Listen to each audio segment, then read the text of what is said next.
రాకేష్ అనే పేరును గనక మనం ఒక్కసారి విశ్లేషణ చేసుకుంటే ఈ ఫార్ములా ద్వారా ఏ విధంగా ఉంటుందో ఒక్కసారి చూద్దాం. ఆర్ఏకేఈఎస్హెచ్ రాకేష్. దీని వాల్యూస్ కనుక చూసుకుంటే ఆర్ అంటే 2, ఏ అంటే 1, కే అంటే 2, ఈ అంటే 5, ఎస్ అంటే 3, హెచ్ అంటే 5.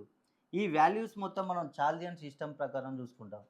ఈ వాల్యూస్‌ని గనక ఈ గడిలో మనం నింపినట్లయితే ఈ కింద ఉన్న సమస్యలు ఏది పాజిటివ్, ఏది నెగెటివ్ అనేది మనకు తెలిసిపోతుంది. ఒక్కసారి చూద్దాం. ఆర్ అంటే 2, 2 అంటే ఇక్కడ సంతానం. రాకేష్‌కి సంతానం కలుగుతుంది. ఏ అంటే 1, 1 అంటే వివాహం. రాకేష్‌కి వివాహం జరుగుతుంది. ఈ అంటే 5, సొంత గృహం. రాకేష్‌కి సొంత గృహం కట్టుకునే అవకాశం ఉంది. 3, రిలేషన్‌షిప్ బాగా మెయింటైన్ చేస్తూ ఉంటారు రాకేష్ అందరితో. అమ్మ, అక్క, అల్లుడు, బావ, ఫ్రెండ్స్ అందరితో. 1, 2, 3, 5. ఈ గడిలో నింపిన అంకెలు ఇవి మనకు పాజిటివ్‌గా ఉండేవి. మనము నిండని వాటిని గనుక చూసుకున్నట్లయితే ఇవి నెగెటివ్‌గా ఉండేవన్నమాట.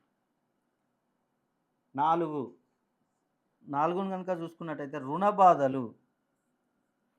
రాకేష్‌కి రుణ బాధలనేది 50-50%గా ఉండే అవకాశాలున్నాయి.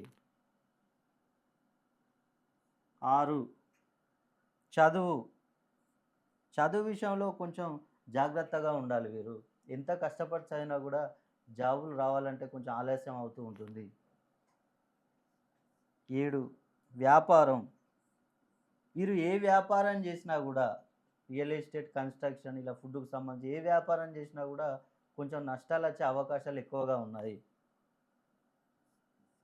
8, అనారోగ్యం. ఆరోగ్యం విషయంలో వీరికి కొన్ని సమస్యలు తలెత్తే అవకాశం ఉంది.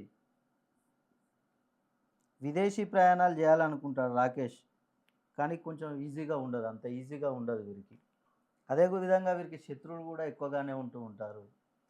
మీరు గనుక రాకేష్ అని పేరు పెట్టుకొని, మీకు గనుక ఈ సమస్యలు కింద చూపించిన సమస్యలు గనుక ఏమైనా ఉన్నట్లయితే, ఒక్కసారి మీ డేట్ ఆఫ్ బర్త్ నాకు పంపించండి.